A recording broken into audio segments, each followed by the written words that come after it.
9મી August એટલે વિશ્વ આદિવાસી દિવસ અને આ વિશ્વ આદિવાસી દિવસ તથા ભગવાન બિરસા મુંડાની જન્મજયંતિના ભાગરૂપે આજે અરવલ્લી જિલ્લાના સુપ્રસિદ્ધ યાત્રાધામ શામળાજી ખાતે ભવ્ય ઉજવણી કરવામાં આવી.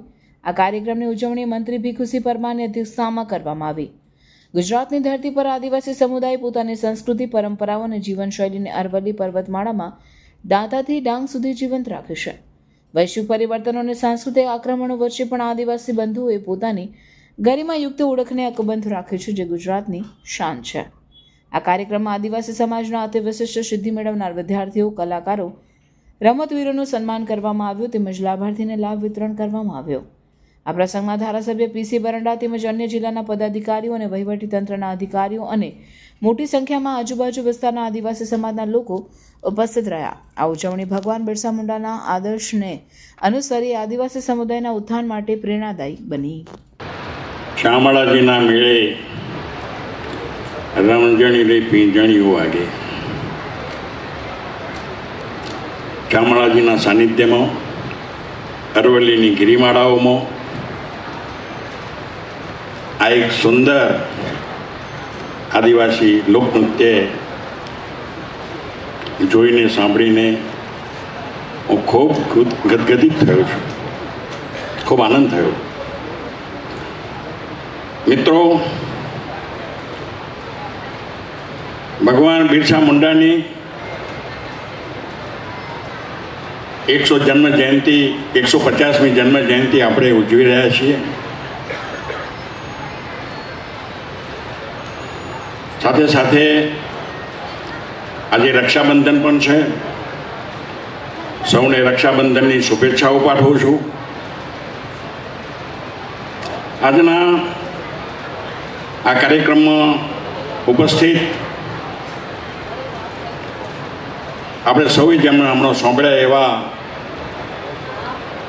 આ વિસ્તારના ખૂબ જ સક્રિય એવા મારા મિત્ર, ધારાસભ્ય આદરણીય પીસી બરંડાજી, જિલ્લા સંગઠનના ભારતીય જનતા પાર્ટીના પ્રમુખ ભાઈ શ્રી ભીખાજી ઠાકોર,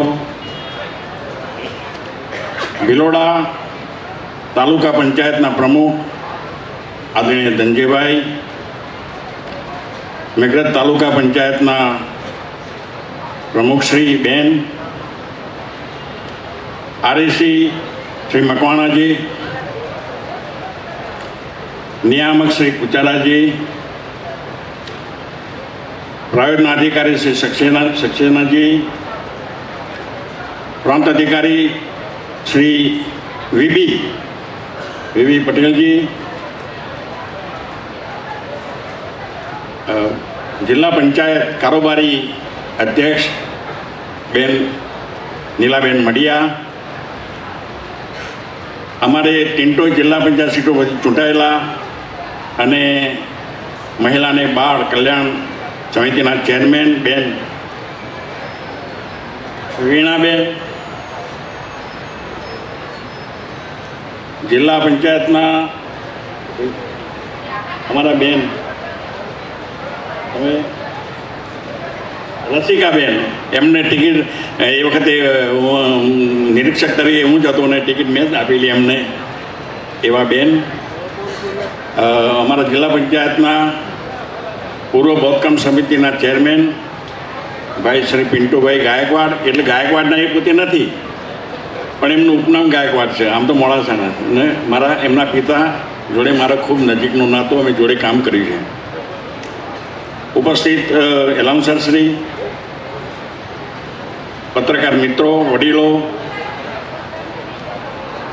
અને ખૂબ જ મોટી સંખ્યામાં ઉપસ્થિત આદિવાસી ભાઈઓ અને બહેનો, બરંડાજીએ ખૂબ વિસ્તારપૂર્વક ઘણી બધી વાતો કરી છે, પણ થોડીક વાતો આંકડાકીય માહિતી આપની સમક્ષ મૂકવા માગું છું. આદિવાસી સમાજના ગૌરવપૂર્ણ ઇતિહાસ પર નજર કરીએ તો ભાવનગરના રાજા હમીરજી ગોહિલને સોમનાથ મંદિર બચાવવા માટે બેગડા ભીલે મદદ કરી શહીદી વહોરી હતી અને મહારાણા પ્રતાપને અકબર સામેના યુદ્ધમાં રાણા પૂંજા ભીલ અને અન્ય આદિવાસી ભાઈઓએ મદદનો સાથ આપ્યો હતો. ડોંગમાં અંગ્રેજોના પગપેસારાને અટકાવવા પણ આદિવાસી રાજાઓનો ફાળો મહત્વનો હતો. માનગઢ ધામના મહાનાયક શ્રી ગોવિંદ ગુરુજીની આગેવાનીમાં હજારો જનનાયકોએ અંગ્રેજોને ધૂળ ચાટતા કર્યા હતા. આદિવાસી સ્વતંત્ર સેનાની અને જનનાયક બિરસા મુંડાએ બિહાર, ઝારખંડ અંગ્રેજો સામે લોબો સંઘર્ષ કરી સમાજ અને દેશ માટે બલિદાન આપ્યું હતું. આમ આઝાદીના સંગ્રામમાં પણ આદિવાસી સમાજે આપેલું બલિદાન અસ્મરણીય છે. મિત્રો, આદિજાતિના સર્વાંગી વિકાસ સાથે રાજ્ય સરકાર અને કેન્દ્ર સરકાર દ્વારા વિવિધ યોજનાઓ અમલમાં છે. જેમાં અરવલ્લી જિલ્લાની વાત કરું તો ન્યૂ ગુજરાત પેટર્ન યોજના અંતર્ગત છેલ્લા 3 વર્ષમાં રૂપિયા 29.93 એટલે કે 30 કરોડની ગ્રાન્ટ રાજ્ય સરકાર ફાળવેલ છે. જે અન્વયે આયોજન કરી કુલ 707 કામો પૂર્ણ કરેલ છે. મુખ્યમંત્રી બોર્ડર વિલેજ સર્વાંગી ઉત્કર્ષ યોજના હેઠળ 31 ગામોમાં છેલ્લા 3 વર્ષમાં રૂપિયા 16.37 કરોડ ફાળવેલ છે. વન અધિકાર અધિનિયમ 2006 અંતર્ગત અરવલ્લી જિલ્લાના ભિલોડા અને મેઘરજ તાલુકામાં 497 લાભાર્થીઓને અધિકાર પત્રો તથા 277 લાભાર્થીઓને આદેશપત્રો આપવામાં આવેલ છે. કૃષિ વૈવિધ્યકરણ યોજના અંતર્ગત છેલ્લા 3 વર્ષમાં કુલ 11,105 લાભાર્થીઓને મગફળી, સોયાબીન અને બાજરીનું બિયારણ, રાસાયણિક ખાતર વગેરે પૂરા પાડી કૃષિ ઉત્પાદન બમણું કરી આર્થિક રીતે સદ્ધર થયેલ છે. જિલ્લાના આદિજાતિ વસ્તી ધરાવતા 127 ગામોના પાયાની સુવિધાઓ ઉપલબ્ધ કરવા માટે ભારત સરકાર દ્વારા દેશના આદિવાસીઓના વિકાસને વેગવંતો બનાવવા ભાગરૂપે એક વિશેષ અભિયાન તરીકે ધરતી આબા જનજાતીય ગ્રામ્ય ઉત્કર્ષ અભિયાનને મંજૂરી આપવામાં આવી છે.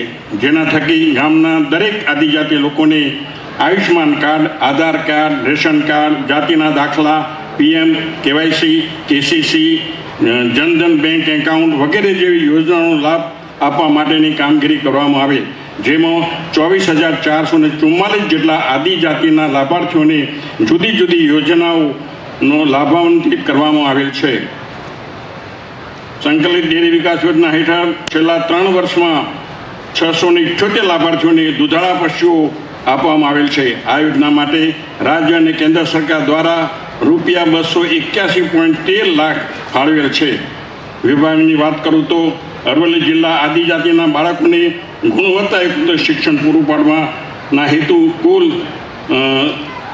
3 એકલવ્ય મોડેલ રેસિડેન્શિયલ સ્કૂલ, 1 સૈનિક સ્કૂલ, 3 સરકારી કુમાર છાત્રાલય, 4 સરકારી કન્યા છાત્રાલય, 2 આદર્શ નિવાસી શાળા, 53 ગ્રાન્ટિંગ એઇડ છાત્રાલયો કાર્યરત છે. અત્રેના જિલ્લાના મેઘરજ તાલુકામાં 1 આદર્શ નિવાસી શાળા તેમજ 1 કુમાર અને 1 કન્યા છાત્રાલય, ભિલોડા તાલુકામાં 1 કન્યા છાત્રાલય તથા મોડાસા તાલુકામાં 1 કુમાર અને 2 કન્યા છાત્રાલય માટે માન્ય કલેક્ટર શ્રી અરવલ્લી દ્વારા કુલ 70,588 ચોરસ મીટર જમીન ફાળવેલ છે. સરકારશ્રી દ્વારા શાળા અને છાત્રાલયોના બાંધકામ માટે રૂપિયા 9,150.63 લાખની વહીવટી મંજૂરી આપેલ છે. નિવાસી શાળા અને 5 છાત્રાલય મકાન બાંધકામની કામગીરી હાલ પ્રગતિમાં છે. આજે ભગવાન બિરસા મુંડાની 150મી જન્મ જયંતિની ઉજવણી થઈ રહી છે ત્યારે આજ અરવલ્લી જિલ્લાના આદિજાતિ તાલુકામાં કુલ રૂપિયા 374.52 લાખના કામોનું ખાતમુહૂર્ત કરવામાં આવનાર છે. વિવિધ યોજનાઓ અંતર્ગત ભિલોડા અને મેઘરજ તાલુકામાં રસ્તા, ગરનારા, પ્રોટેક્શન વોલ, ચેકડેમ જેવા બાંધકામ માટે કુલ રૂપિયા 26.96 લાખના કામો પૂર્ણ થઈ ગયે હોય પ્રજાના ઉપયોગ હેતુ લોકાર્પણ કરવામાં આવનાર છે. મિત્રો, આ બધી જે વાત મેં કરી ઓકળાકીએ અને કેન્દ્ર સરકાર રાજ્ય સરકાર આદિજાતિ લોકો માટે કેટલી ચિંતિત છે, એમના વિકાસ માટે કેવા કાર્યો કરી રહી છે, એ આનો એક નમૂનો છે. મિત્રો, 2022ની ચૂંટણીની અંદર 27 આદિવાસી સીટો છે ગુજરાતની અંદર અને 27માંથી 23 સીટો ભારતીય જનતા પાર્ટી મેળવેલી છે. અગાઉના વર્ષોમાં નહિવત એક પણ સીટ લગભગ ભારતીય જનતા પાર્ટીના ફાળે આવતી નહોતી, પરંતુ મોદી સાહેબનું નેતૃત્વ, અમિતભાઈ શાહ સાહેબનું નેતૃત્વ અને એમની કાર્યદક્ષતાને આધારે આજે 27માંથી 23 સીટો જ્યારે ભારતીય જનતા પાર્ટીને મળી હોય ત્યારે આપણે સમજી શકીએ છીએ કે મોદી સાહેબે આદિવાસી સમાજ માટે કેવું કામ કર્યું છે અને આવનારા દિવસોમાં આપણે મોં જે ઓકળા આપ્યા છે એ કામ કેવું કરવા જઈ રહી છે. ત્યારે એક આપણને આજે એક વિશ્વ નેતા મળ્યા છે. હમણાં જ આપણે અમેરિકાનું ને બધું આપણે જોઈએ છીએ ટીવીની અંદર. તો જ્યાં દુનિયાની મહાસત્તા સામે પણ મોદી સાહેબે ના પાડી દીધી કે હું મારા દેશના હિતો માટે કોઈ પણ બોલછોડ કરવા તૈયાર નથી, હું મારા દેશના હિતોનું સંપૂર્ણ રક્ષણ કરીશ. અને એ જે 56ની છાતી કહેવાય, તો મોદી સાહેબ 2022માં 156 સીટો લાયા. આ કુદરતી જુઓ કેવો મેળ છે. એટલે આવનારા દિવસોમાં પણ આદિવાસી સમાજનો સર્વાંગી વિકાસ થાય અને બીજા સમાજોને હરોળમાં સમાજ આવે એના માટે નુરી સાહેબ, અમિતભાઈ શાહ સાહેબ, આપણા મુખ્યમંત્રી મૃદુ અને મક્કમ ભૂપેન્દ્રભાઈ પટેલ સાહેબ હર હંમેશ ચિંતા કરી રહ્યા છે.